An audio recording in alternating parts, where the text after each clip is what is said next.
Check one. Check two. Welcome to Mindfulness Off the Cushion. If you're familiar with the challenges of living mindfully and are looking for help in your daily dance with suffering, our goal is to be a resource for you.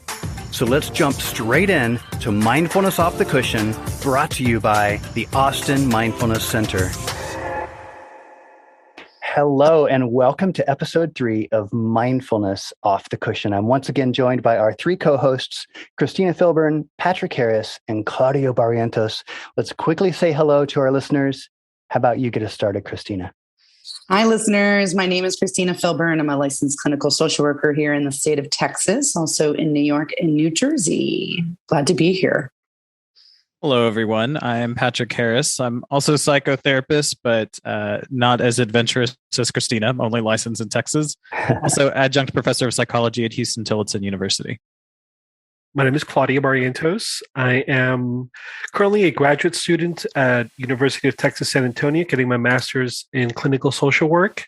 And since 2010, I've been teaching and instructing mindfulness and the 8-week MBSR program and other stuff like that. Other stuff. Very good. Thank you, all 3 of you. So today we're going to pick up where we left off last week. We ran out of time, didn't really have a chance to sort of wrap it up. And honestly, I think that's perfectly fine because the word practice needs a little bit more attention, in my opinion. So today we are going to talk about that word practice and what it really means before we move on to our next topic. So as I went back and I listened to our conversation, it was interesting for me to hear how each of you answered the questions in your own way, which obviously all from your own experience. And that's the whole point here of having multiple co-hosts with lots of different backgrounds. But what I thought I'd like to do today to get us started, do something a little bit different and do a pop quiz. A pop quiz on a podcast. Ooh. Ooh. But check the homework first. So the goal here is to answer the question as concisely as possible. We're not going to take score, but if we did, you'd get more points for a shorter answer. We have about 5 questions. We'll go around the room. Christina, Patrick, Claudio. Christina, Patrick, Claudio. Let's see if the 3 of you agree on everything. Question 1. Practice is fill in the blank. Practice is creating capacity for love and attachment. Can I go last? No. I was going to go in a different direction. My gut was practice is crucial. Okay. Also very true. I'm going to go with something that I heard, got inspired by Mr. Joseph Goldstein. And he said something like, practice is becoming aware of the present and not clinging to it. Beautiful. Question number 2. Practice is important because, or crucial because. It creates balance in our mind, body, and spirit and helps optimize our daily quality of life. Christina's coming in with those big SAT words. Which one? So I can break it down for myself. Practice is crucial because that's a thinker. Because we're creatures of habit. Love that. Practice is crucial because it provides us a way to understand what it means to be human. A framework for that. Yeah. Great. Now we're going to make these others, I think, a little bit easier. They're true, false, or yes, no. Let's keep going around the room. Mindfulness is meditation. Christina? What is true? Line plants. That's not fair. Is that your answer? That can't be your answer. It does not. It's not valid. Invalid. That's a hard true or false question. So mindfulness is, can I have a clarification? Mindfulness is only meditation? How about equals is equal to meditation? What is false, Lance? Okay, thank you. Is that your answer? What is false? Yes, it's false. Thank you. I think it's funny that you're trying to get three critical thinkers to answer concisely, because we It's all so had hard. follow-up questions. Because like the structure of the question is confusing. So you're saying, is the question mindfulness and meditation are synonyms? Is that what you're asking? Yes. Okay. We're limited to. Because that's a different question. That is a different question. I think cinnamon. Synonym. I think it's a synonym, right? That's what you're trying to ask right there, Lance? Yeah, Lance, be more specific. How about this question? Are you guys being difficult? Answer the damn question. I'm going to say, for me, false. Claudio. So I'm confused now. But I understood the question. So is mindfulness the same as meditation? That's another way of asking the question. Yes. That's false, because not all meditation. Oh, okay, I gotta say false. Let's go a little bit deeper after this next question. Okay. And it's essentially the same question. Meditation is the same as mindfulness. Meditation equals mindfulness. Meditation is a synonym with mindfulness. If your answer is different, you're totally in trouble. Yeah, what is false? I just want to point out that before we hit record, Lance sat us down and said, I really need y'all to be concise with these answers. And we are doing the absolute opposite of what he asked us to do. Yes, I'm going to go with false as well. False. All right. Why? Let's go backwards this time, Claudio. Tell me your why. Patrick, why? Christina, why? So I guess let me jump in. I'm sorry for interrupting you, Claudio. In last week's episode, Patrick, and I can quote you, all mindfulness is meditation. All meditation is mindfulness. True story. Claudio, why is one or both of those statements incorrect? In your opinion? My humble opinion, I believe that all meditations are not mindfulness. Personally, I've been exposed to other forms of meditation practice, such as Kundalini meditation, or I've been exposed to transcendental meditation. I've been exposed to chakra meditation. I've been exposed to sound bathing meditation. For 6 years plus, I attended Kadampa Meditation Center and learned about Tibetan meditation. And I don't necessarily think that all those different meditation practices were practicing mindfulness. Okay, let's stop there.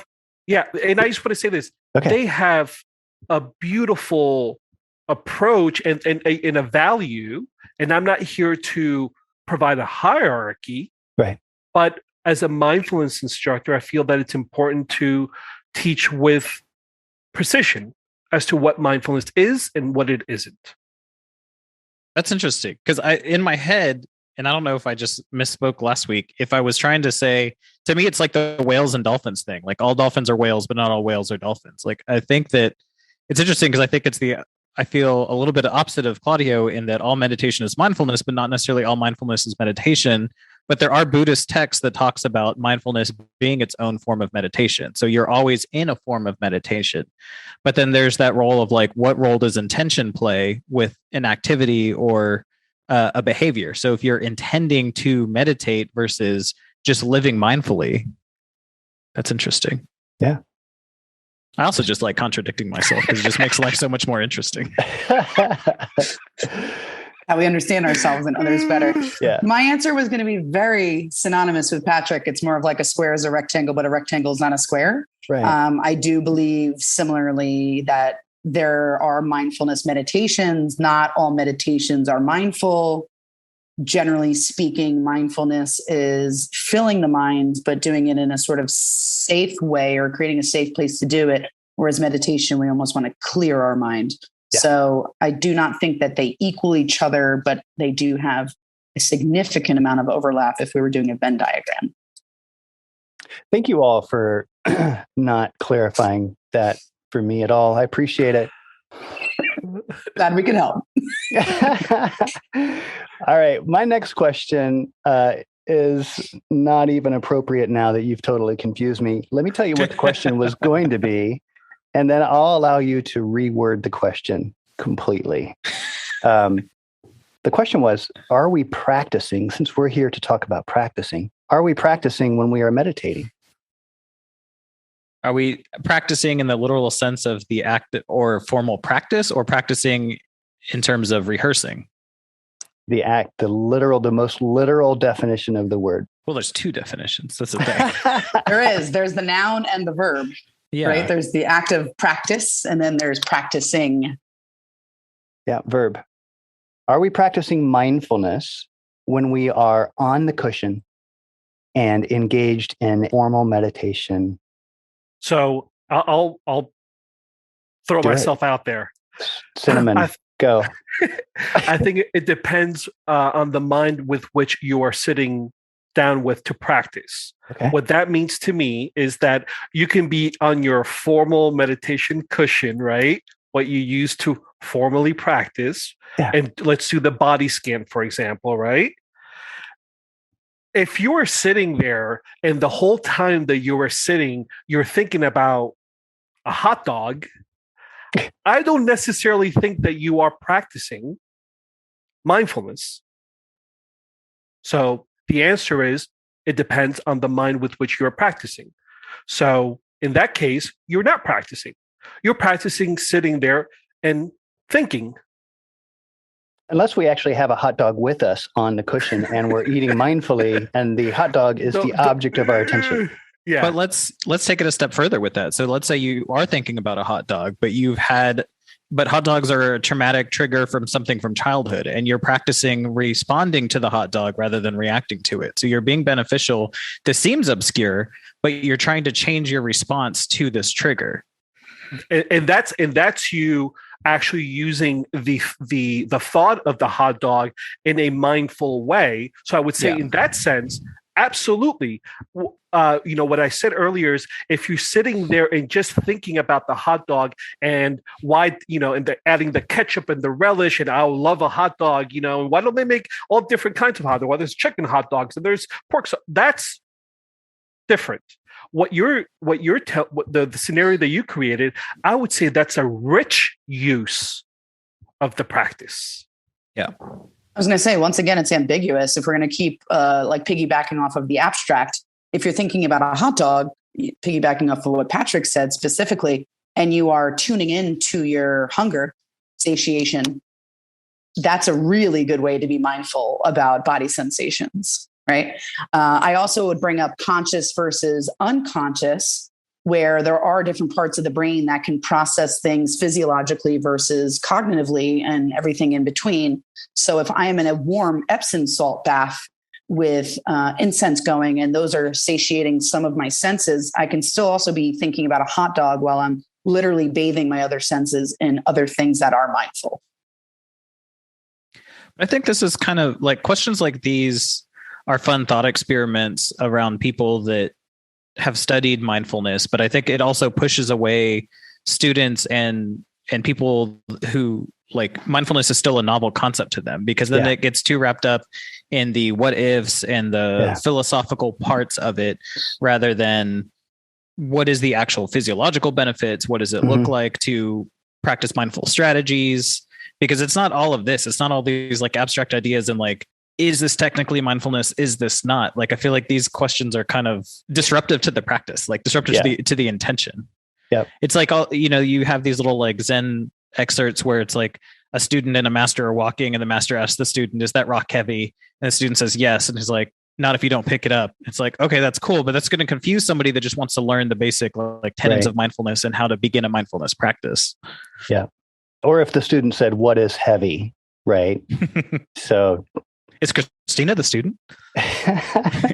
Yeah. Role reversal, right? I was going to say, I would agree too, just in regards to the judgment, right? The subjectiveness of what mindfulness is not or not, in regards to, I don't think there's any quote unquote right or wrong answer or any rigidity in it, right? If you are thinking about the hot dog, you can be redirected. If you are listening to certain sensations, you can be redirected. I don't think there's any right or wrong answer. Yeah. Beautiful. So thank you for entertaining me. Don't know if we'll ever do a pop quiz again, but it was an interesting exercise. Ultimately, what I was trying to do is to get one of you guys to disagree with somebody else. And you're so non-judging and accepting, it may never happen.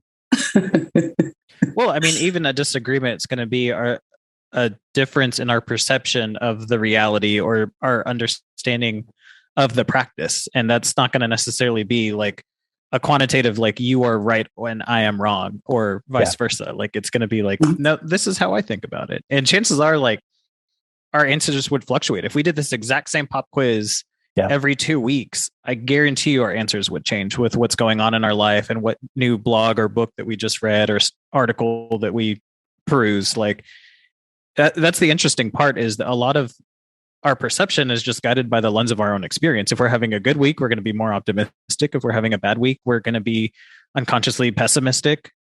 So I agree. I don't think there's any inferior or superior sort of complexity. Even if someone sort of, again, disagreed, quote unquote, I would practice acceptance, towards what works for other people, so long as they're not hurting themselves or others. Sounds good. Why is that so important? Why is that acceptance and the non-judging such an important ingredient or component of mindfulness? We'll not talk about meditation specifically, but just mindfulness in our daily living, and potentially even on the cushion if you wanted to go there. Why is acceptance so important?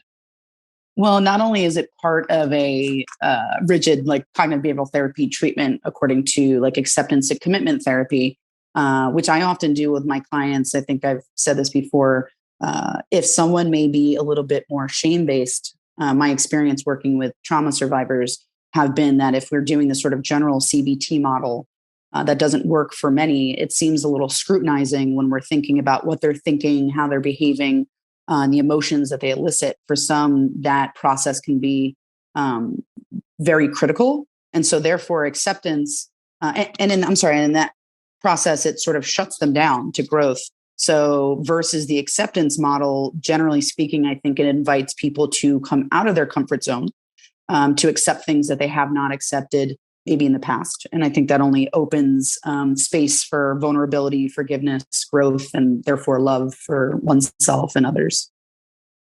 That's an interesting question. Because, I mean, we practice acceptance in some areas of our life and not others, right? Like we understand that we have to pay taxes. So we get less fussy when we see our paychecks and there's already those tax deductions. And we also understand that if you break the law, you're either going to get a ticket or you're going to go to jail. Like we understand that that's just how the world works. But if we're caught speeding and we get a ticket and now we have this $100 bill that we have to pay, we accept that taxes are inevitable, and we accept the consequences of speeding, but then we're still irked by it. Like we still get an emotional reaction versus the degrees of acceptance that we would have of, okay, this is more common than this. I don't really have a frame of reference. I don't have like a practice for this. So I'm going to have more of an emotional reaction rather than a response as I would with like the taxes. Like people don't open up their paycheck and just automatically, well, some probably do, but automatically get angry because it's predictable. You're used to it. You're exposed to it more regularly versus this other thing. If we get better at just general acceptance and learning to let it go, then it's easier to have a response rather than a reaction. You can, if you look at the other side of that coin, which is aversion, the opposite of acceptance would be aversion. One thing that the person that is not practicing mindfulness will experience a lot of in their life is a lot of aversion. And I think that there is a physiological implications of practicing a lot of aversion, pushing away, rejecting, denying, hatred, whatever manifestation you want to speak about it. But the opposite of that, or the antidote of that, is some level of acceptance and understanding that if I move into the space of acceptance, then I automatically let go that other state of aversion. So I think that it's wise for us to become familiar with the state of both and to see the physiological effects of what it feels when one practices acceptance, just like what it feels like when one practices aversion.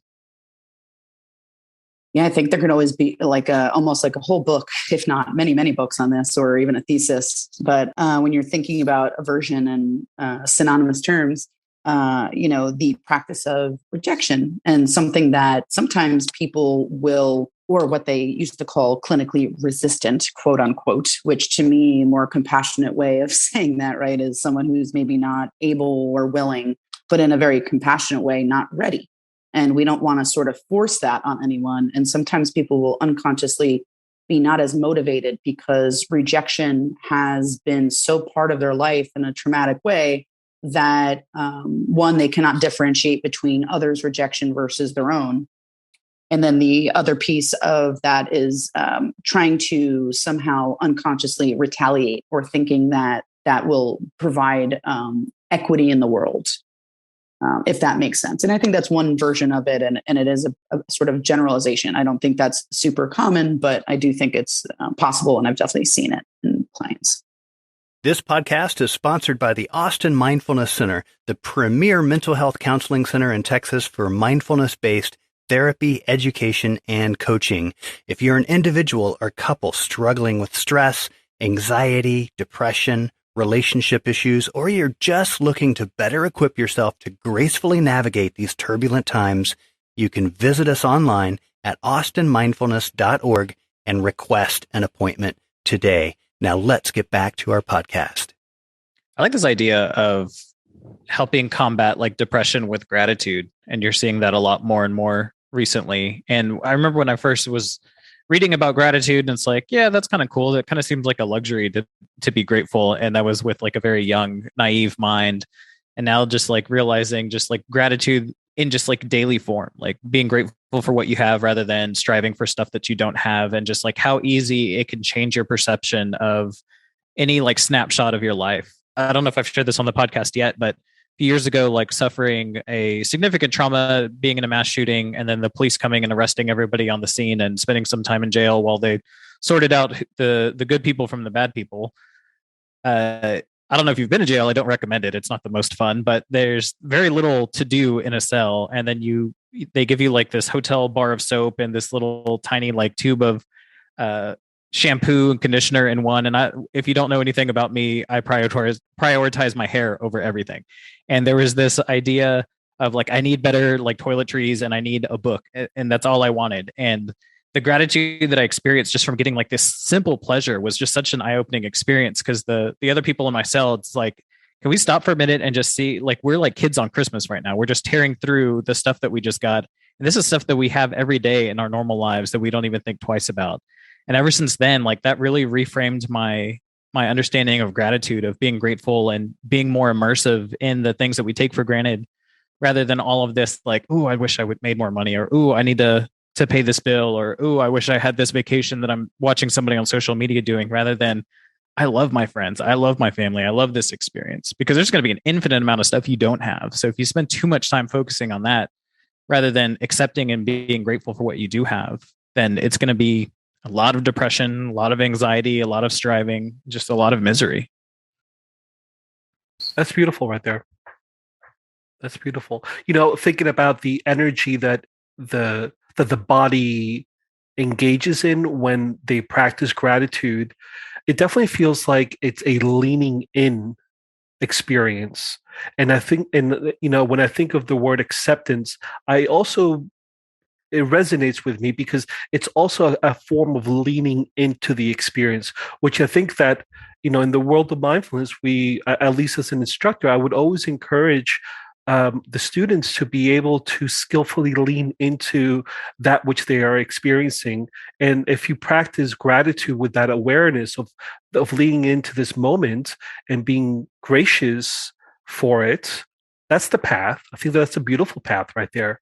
So think about, if you could practice, if you never practiced mindfulness, formal meditation practice, one lick of a day, never, but instead you practice gratitude every day, that's a rich life right there. Well, I think you're mentioning a big point, right? Which leaning in offers a lot of vulnerability. And I think the difference between some practitioners versus non-practitioners is that vulnerability, and in the most compassionate terms, to sort of break down the unwillingness or inability to become more vulnerable, is what I commonly ask my clients and ask myself on a daily basis. What is an emotion that I am having the hardest time with today? And I think being vulnerable is one, asking that question. And then also by the act of being vulnerable and leaning into something you've never known, you talk about fears. You talk about shame of not doing it right, quote unquote, or being scared of new things, or embarrassment or impatience related to not being able to master something as quickly as possible. So I agree with the sort of leaning in, but wanting to just sort of mention the big step there that I see in most people is the willingness to be vulnerable. I think that there's one thing that the listeners could take away from is just what Christina nailed on right now, which is this sense of, no, honestly, and I'm not just blowing smoke here. I think that the vulnerability aspect of leaning in and acceptance is huge.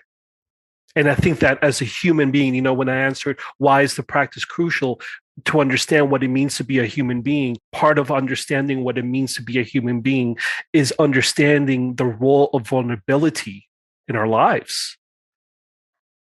Taking it a step further of just merging the two of acceptance and gratitude. Like earlier, before we hit record, I was talking about being sore. Like you could reframe that as, I can accept it. I can just accept that today is going to be a little bit more difficult to move around, or I can accept it and be grateful that, hey, I had a productive workout that resulted in me being sore. Your relationship terminates and you can just accept that, hey, some people just aren't compatible, or you can take it a step further. Some people aren't compatible, but I'm grateful for the time that we spent together. Like the time that there was something to build off of and it just didn't panning out, but I'm grateful for the time that we spent and the things that I've learned and the things that I'm taking away from this relationship. Even that's changed my relationship with work as well. Like being a therapist, if I accidentally overbook myself and I have 8 clients and I wake up and I look at my schedule and I'm like, oh my gosh, this is going to be a long day. I could accept that, or be like, this is 8 people that trust me enough to come in and be vulnerable and open up about the deepest, darkest parts of themselves. Like that's really dope. So that's kind of the mind games I play with myself throughout the day. It's like, all right, how can I reframe this into that opportunity for gratitude and acceptance? So I might possibly be splitting hairs here, but please accept it. No, I'm just just hear me out, because I did hear Claudio use the word awareness, and so forgive me if I am splitting hairs. I want to bring a point home. I'm going to sort of ask 2 questions. The big question is, when Patrick is practicing acceptance and practicing gratitude, is that mindfulness? And what role does awareness play, right? If we're just practicing acceptance and gratitude and doing it somewhat subconsciously, or it's just really natural for us, is that mindfulness, or does there have to be some awareness? So JKZ, and don't quote me on this, I don't have the quote ready, right? But mindfulness is bringing awareness to the present moment in a particular way. What way is that? Let's talk about that a little bit. I think the biggest term that comes to my mind is intentionality. Being really intentional about what's going on. I do agree. I think this is the only answer I can confidently say. I 100% agree that mindfulness is about awareness. I think it's in sort of imperative to both think about things that are important in your life while also centering yourself in the present. So I think the point of that mind-body awareness of this is what happened then. This may happen in the future, but here I am now.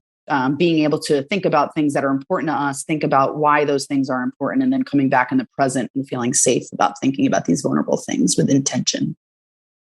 Yeah. And it's also important to keep in mind that nothing happens in a vacuum. So we can be attending to the here and now while also recognizing this represents a trigger that we're trying to move past or we're trying to reframe. Like recognizing that that firework sounded like a gunshot. So I'm having this visceral reaction and I'm going to be in touch with my somatic experience and then see what thoughts are kind of registering and then do some exploration of like, oh, this is reminding me of that shooting. This is why I'm upset, but I need to remember here and now I'm safe. This is just a firework. This is just that. So I think it's okay to kind of fluctuate and recognize where our present experience is coming from, but not dwelling on it. So there is that balance of like awareness, but still recognizing that there's more than just this moment. We're just a compilation of all this experience through our lifetime. So we can't just treat everything like it's just this little vacuum sealed moment without any influence from past or future anxieties. As long as we're not focusing on that or letting that explain or dwelling on it or striving on it, but we can't just only focus on that, at least from like the mental health perspective. I think from a philosophical point, yeah, be here, be present, be aware. But if we're getting triggered or if we're having a response, then there's going to be some exploration, especially if you're actively trying to work on that and replace those automatic thoughts or those somatic sensations with something else. Then there's going to have to be some work in that arena. The beautiful thing about being here, be present, is that even in those moments when you are being triggered, if the moment that you introduce this awareness of this meta awareness of awareness itself. So being aware that you're in the present, that you're here now, but you're also being triggered by these sounds, and you intentionally navigating this moment with awareness, with skill, with patience, with some kind of new understanding. That is practicing right there. You know, we're trying to differentiate the difference between the present and being aware of the present. And I think that in mindfulness, it's not just being present, but there's also that element of knowing that you are present. It's the knowing. And I think that knowing is what differentiates us humans from other beings. When I had my dog Sammy, I used to love Sammy because every time that he saw me, he would always be happy. And the way, and whenever you fed him food, he would always go to it and eat it very intentionally. But I don't necessarily, and I would say that he was present for that experience of eating, but I don't necessarily believe that he was being mindful of that moment, because I think that he was just eating out of beautiful habit that it is to eat. But I don't think that there was that meta awareness of knowing, hey, this is what it feels like to be a dog and eat. I think that's what makes us human. And to piggyback off of that too, in regards to a trigger, kind of when we're thinking about it compassionately versus feeling the experience or the negative experience of experiencing that trigger in and of itself, one could say that once we get triggered by something of the past, while we're in the present moment, it's a new opportunity to cope. And so when we're looking for these new opportunities to cope or coping strategies, mindfulness in and of itself tends to be a coping strategy relating to self-soothing, being able to soothe feeling something negative and feeling safe in it. And I know I'm throwing out big clinical terms right now, but then it also leads to reparenting, a sort of concept of what did I not get when I felt this experience in the past that felt terrifying or horrible or very uncomfortable, that I could provide to myself now to be able to cope and figure out best ways to cope with some of these traumatic memories and triggers that will likely continue to come up in this dimension. And that's what's hard, again, of like these questions where it's coming down to like splitting hairs, because let's say you sit down to a meal and you're enjoying this lovely meal and it starts to bring you joy, and you're trying to be moment aware of like the moment to moment awareness and the sensations of eating and everything. But then you realize that it's bringing you joy because it's triggering a memory of when you had the same dish in another country on a vacation. And then so it's the nostalgia factor that's bringing you joy. So then, I mean, if we're going to go over this with a fine tooth comb, is it no longer mindfully eating because now you're basking in the sensation and happiness that you just had this like warm memory triggered? Or are you still practicing mindfulness because you're still being aware of that's where the happiness is coming from, but my focus is on the happiness? I think this is what's off-putting to new people to mindfulness, which is why like these conversations are difficult to have, because it's just going to confuse people. It's like, oh, am I practicing mindfulness? Oh, I just thought of this old memory. Now I'm not mindful anymore. Let me bring it back. Okay, now I'm just eating.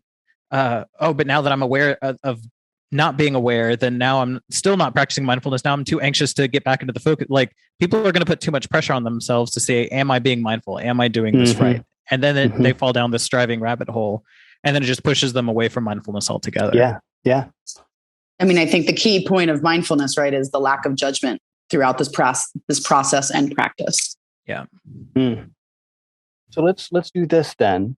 Let's talk about what are the different ways, or some different ways, that we can practice mindfulness off the cushion, right? We're talking about practicing mindfulness throughout the day, potentially dropping in, centering, grounding. Let's go around the room and let's bring up some of the more basic, fundamental ways to practice mindfulness off the cushion. I'll start with just a simple little thing that I did this morning going to the gas station. I'm walking to the gas station. As I'm walking and entering the door to the gas station, I'm thinking, my mind is active. A person in front of me opens the door and holds the door open for me. I'm walking into the entrance, and the moment that I recognize that this person is opening the door for me, I stop. I bring awareness to this act of gratitude of this person. I let go of the overactive thinking mind in that moment. I look at her and I say, thank you. Just that. I think that for me, that's me practicing off the cushion. I notice my mind being carried away. I notice also this act of potential gratitude from this person, and I recognize that. I say thank you to her. I'm saying it's as simple as that right there. Very good. I can say, generally speaking, for me, a sensory meditative check-in, where we're just kind of checking into the five senses in the moment. It's a tool you can bring with you anywhere you are. I often do it. I did it at the airport last weekend. I did it this morning as I was entering sessions with some of my clients, and just kind of going through the five senses. And there is a lot of science, neuroscience, about the connection of when you are engaging in that one individual sense, how in the moment you are, and kind of enjoying and juicing the joy out of that one sensory experience in the moment. I think it's different. Like, if you're asking how I help people work towards a mindfulness off the cushion practice, or introduce more mindfulness skills or mindful living, I typically start by just a week of awareness. Like, it's picking a struggle. So if they're harsh on themselves and they're overly critical, then we're going to work on judgments. If they're too disconnected from their body and they keep having anxiety attacks because they're not paying attention to the highs and lows of the day, only the extremes of the emotions of really sad or really happy or really mad or whatever, then it's going to be more like somatic awareness. Typically, I explain it either, if they're nerdy like me, then I'll use a Justice League reference. And if they're not, then I'll use an alligator reference. But there's a scene in Justice League where they're going in and there's a bunch of bad demons running around, and the Flash is young and hasn't been in a battle like this, and goes to Batman, like, what am I supposed to do? There's too many of them. And Batman's like, just save one person. Just focus on one person. That's my nerdy example. The boat one is something that I stole from a client. That, imagine you're in a boat surrounded by alligators. You can't fight off 10 alligators at once. So you got to fight off the one closest to the boat. So what is the one closest to the boat? If it's judgment, then it's, hey, don't even make any changes this week. Just try to be aware of how many judgments you make in a day. And we can even start small. How many self-judgments do you make in a day? Don't change it. Don't criticize. Don't feel bad. but just be aware of it. Okay, now we're going to challenge that. How do we reframe these judgments? Or how do we practice gratitude instead of judgments, or acceptance instead of judgment? For me personally, my off the cushion is more of just an awareness of self, because my schedule is just go, go, go. It's a lot of connection and being there and holding space for other people, that there's not a lot of time carved out in the day for me to do a check-in, and it's too distracting to kind of reflect inward while I'm in front of a client or teaching a class. So building in intentional space to kind of ground myself, re-alert myself, be back into what am I physically feeling? What am I emotionally feeling? Where's my attention right now? How important is the mind body connection when we talk about things like centering or grounding? What's there? I know it's probably super important. And Patrick, I don't know if you know anyone that knows anything about mind body connection. Maybe you could get us started. Yeah. So my PhD work is in mind body medicine. And the thing that I love most about it that resonated with me is I'm seeing this weird trend. Maybe it's because we're in Austin and it's now becoming like a tech hub, but I'm seeing a lot of people. Well, one, our bodies have a very sophisticated system to alert us of everything. When we're thirsty, when there's a bug crawling on us, when we're cold, when we're hot. But the more advanced our technology is, and the more we become dependent on knowledge and wisdom and connection and productivity, the less important these physiological warning signs become. So, this is a means to an end. This is how our paycheck, this is our livelihood. We need to focus more on work and focus less on ourselves. So that's why we skip meals and we go the whole day and we're like, ooh, I haven't drank any water. That's why there's a whole market of like little reminders to tell you to get up and to drink water and to eat food and all this stuff, because we're furthering the disconnect between our mind and body. And going back to like a nerdy reference, I gave this talk for the Texas Network of Youth Providers recently too, on we're seeing this trend in comic books too. So back in the day when comic books first came out, a lot of superhero strengths were physical strengths, and it was reflective of society. Like a lot of work was done in the warehouse and was manual labor. Now we're kind of at this point of evolution where we're a lot more technology based. So we're a lot more focused, and you're seeing comic book superheroes relying more on their cognitive abilities and their mental prowess. And you're starting to see like mental illness representation in comic books, because now that's our livelihood, is being able to sit in front of a computer and crunch numbers and do all this stuff. So we're disconnecting with all of these sophisticated warning signs that our body's trying to tell us that something's not right. Something's not right.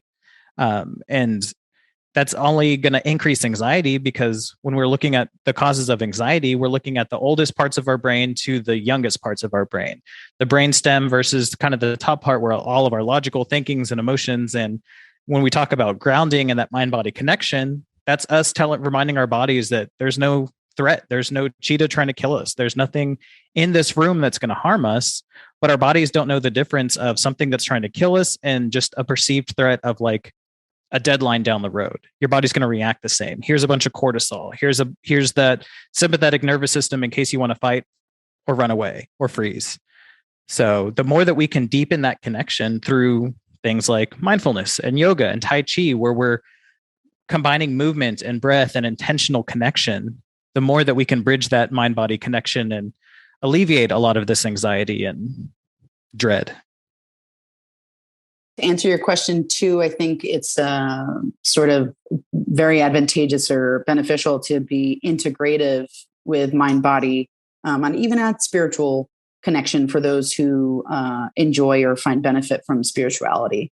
That I think, and also just to be mindful about where we generally operate at certain times. On some days, if we're more mind-based, or for some days we're more body-based.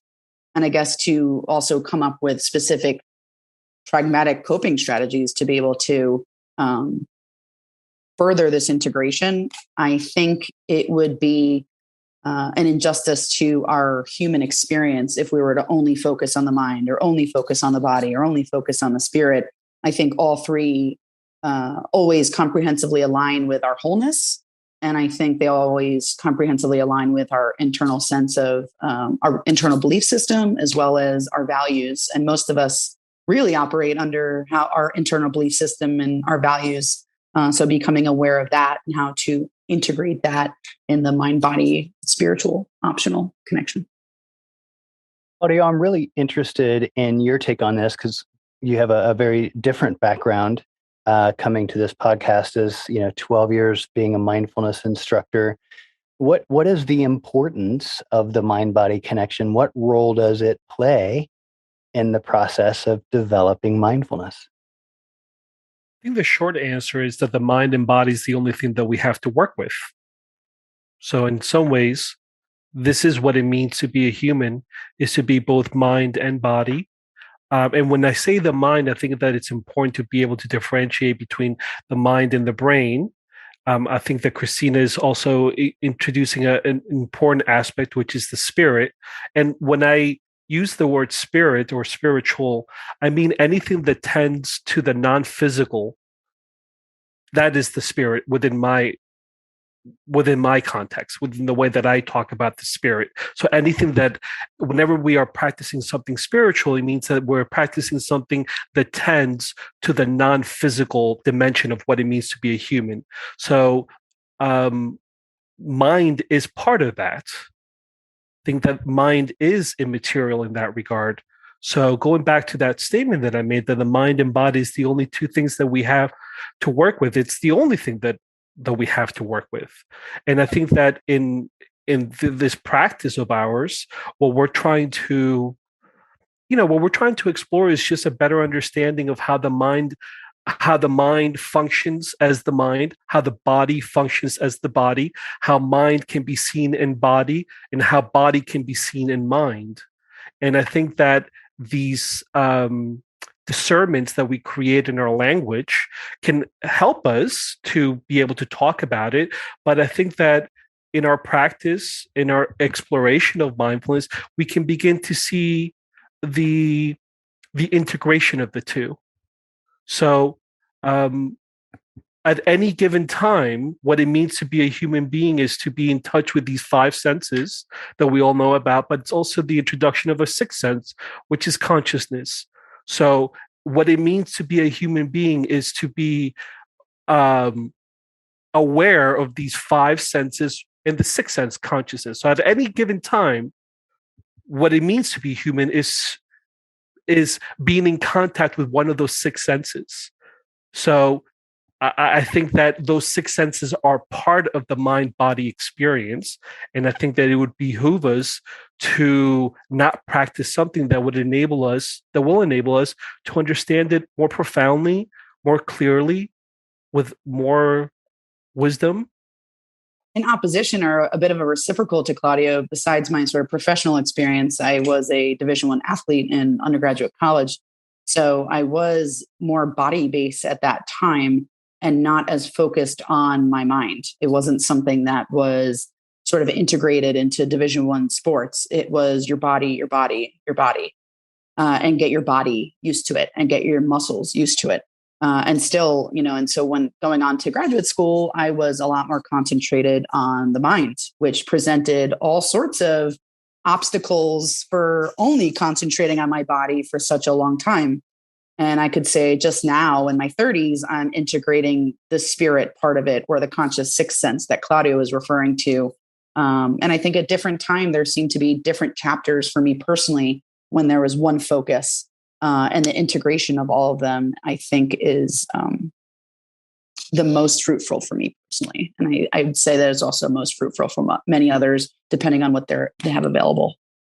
I second that notion with Christina. 4 years of Division I soccer out in California, and my whole adolescence growing up was all about the body. I was a jock, and that's the way that I thought about myself, as a jock. I was, mediocre student. My parents never really even, I want to say, encouraged me to do really well in school. It was just soccer.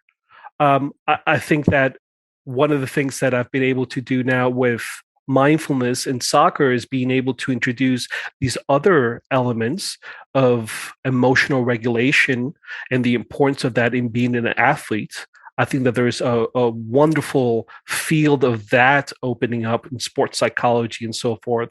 So I think that that's that's really important right there, to teach our children that other dimensions to what it means to be human. Yeah. I think a lot of like historical like parenting books and child rearing books have been focused on like the behavioral strategies of how to like condition your child and how to punish your child, and how, you know, we're moving away from spanking, and how do we still like impose consequences to, you know, negative behaviors or whatnot. But we're finally seeing more like social emotional responses of like, here's how you self-regulate. Like, I love Dan Siegel's the Whole Brain Child book is just like phenomenal, and it's very user friendly of here's how to talk to a child during a meltdown, rather than like, oh, put them in timeout, as long as it's 1 minute per age per year that they're old, then you're good. And it's like, no, they need to learn how to get past these big emotions, otherwise they're never going to acquire that skill. Just for the sake of time, let's go ahead and wrap up here. I do maybe want to start a tradition of takeaways for those listeners who have listened to the entire podcast and they're waiting for that little nibble, that little nugget at the end. I'll start. And that is, it's just something that I think Claudio said. He didn't say it succinctly, but here's exactly what I took away from it, which is bringing awareness to the body is one form of mindfulness, or one way to practice mindfulness. I would say aligned with the sort of Cinderella complex, or the idea of just keep going, just keep trying, practice. And kind of similar to the Cinderella effect of Cinderella not being invited to the ball, or feeling like she didn't deserve to be invited to the ball, or, you know, and we all know the end of that story. She went anyway. And so I think that if we can use that rationale about our practice of whether we're not invited, or some days that doesn't feel good, I'd say to just keep trying and be gentle with yourself. My takeaway is the takeaway of my mentor, and the advice that he gave me, I don't know, 25 years ago now, which was begin and continue. And that is something that I think is in line with this mindfulness business. And I think that it's helped me tremendously. I like that. That's why we use the term intention rather than goal, or recovery rather than, I don't know, healed. Like there's no like end result. Like we're not trying to attain nirvana. We're not trying to get to this status level or sense of like mastery. This is just to make the journey easier. And I think that's my takeaway. I like the way that Claudio put it, but I mean, it's true. If you're too worried about like the end goal, then are you really that connected with what you're doing? And the whole purpose of it is to increase like the quality of life. And that's going to be an ongoing struggle, because as soon as you master your world, life's going to throw curveballs. You're going to get older. Stuff's going to change. People are going to die. Your surroundings are going to look different. And we need to adapt with that. And then so practice is always going to be in the state of evolution. So there's that sense of being there for the journey, not the destination. Awesome. Well, with that, thank you all for your time today, and we'll see you next week. Now that feels better. We were actually able to wrap up our first discussion on practice and provide you with some key takeaways. Next week, we'll begin discussing some common challenges that we all have with being mindful when we're off the cushion. I hope you'll join us for episode 4. Have a great week.